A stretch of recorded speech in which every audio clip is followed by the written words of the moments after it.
कॉलेजमधून घरी आलेली मुलगी, तिच्या बॅगेत असं काही सापडलं की बाप कोलमडला. संपूर्ण महाराष्ट्रात चर्चा. याची या वयात काय गरज पडली? असा मूर्खपणा. नेमकं असं काय सापडलं होतं? उत्तर प्रदेशातील एका साध्या कुटुंबात सर्व काही नेहमी सारखंच चाललं होतं. आई वडील, मुलं आणि त्यांचं रोजचं आयुष्य. बाहेरून पाहिलं तर हे कुटुंब इतरांसारखंच दिसत होतं.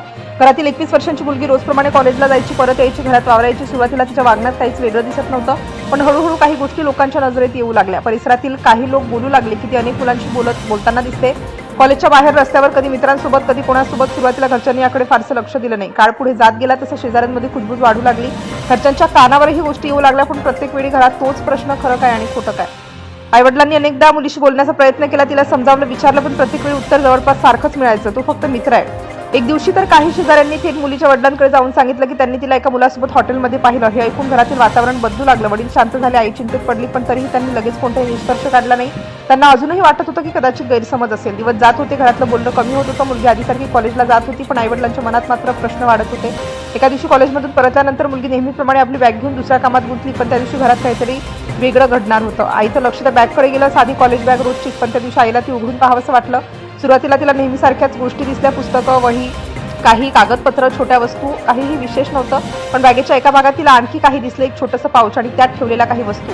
आई थांबली, तिने पुन्हा नीट पाहिलं. तिचा चेहरा बदलला. काही क्षण ती काहीच बोलली नाही. त्या रात्री घरात शांतता होती, पण ती नेहमीसारखी शांतता नव्हती. कुणीही व्यवस्थित बोलत नव्हतं. वडिलांनाही याबद्दल सांगितलं गेलं. त्यांनीही त्या गोष्टी पाहिल्या आणि त्यानंतर घरातील वातावरण आणखी ताणलेलं गेलं. पुन्हा एकदा मुलीला विचारण्यात आलं, पुन्हा प्रश्न विचारण्यात आले, पुन्हा उत्तर आली, पण यावेळी घरच्यांच्या मनातील संशय आणखी वाढला. मुलगी सतत सांगत होती की लोक चुकीचं बोलत आहेत, तिचे फक्त मित्र आहेत, त्यापेक्षा काही नाही. पण घरच्यांना आता प्रत्येक गोष्ट आठवत होती. शेजाऱ्यांच्या तक्रारी, लोकांचं बोलणं, बदललेलं वागणं आणि आता बॅगेत सापडलेल्या गोष्टी. दिवस पुढे गेले. घरातील वातावरण अधिकच बिघडत गेलं. बोलणं कमी, राग जास्त आणि संशय अजून जास्त. मग आला तो दिवस ज्याने सर्व काही बदलून टाकलं. राग, तणाव आणि सततच्या वादांमध्ये परिस्थिती हाताबाहेर जाऊ लागली. घरातील लोक भावनिकदृष्ट्या पूर्णपणे कोलमडले आणि मग एक निर्णय घेण्यात आला. असा निर्णय ज्याने एका संपूर्ण कुटुंबाचं आयुष्य बदललं. 3 फेब्रुवारीच्या दिवशी रागाच्या भरात आईवडिलांनी आपल्या मुलीची गळा दाबून हत्या केल्याचा गंभीर आरोप समोर आला. पण इथेही सर्व संपलं नाही. त्यानंतर जे झालं ते आणखी धक्कादायक होतं.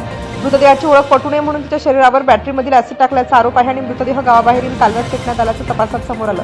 सुरुवातीला मुलगी बेपत्ता असल्याची तक्रार देण्यात आली, पण पोलीस तपास सुरू झाला आणि हळूहळू संपूर्ण प्रकरण बाहेर येऊ लागलं.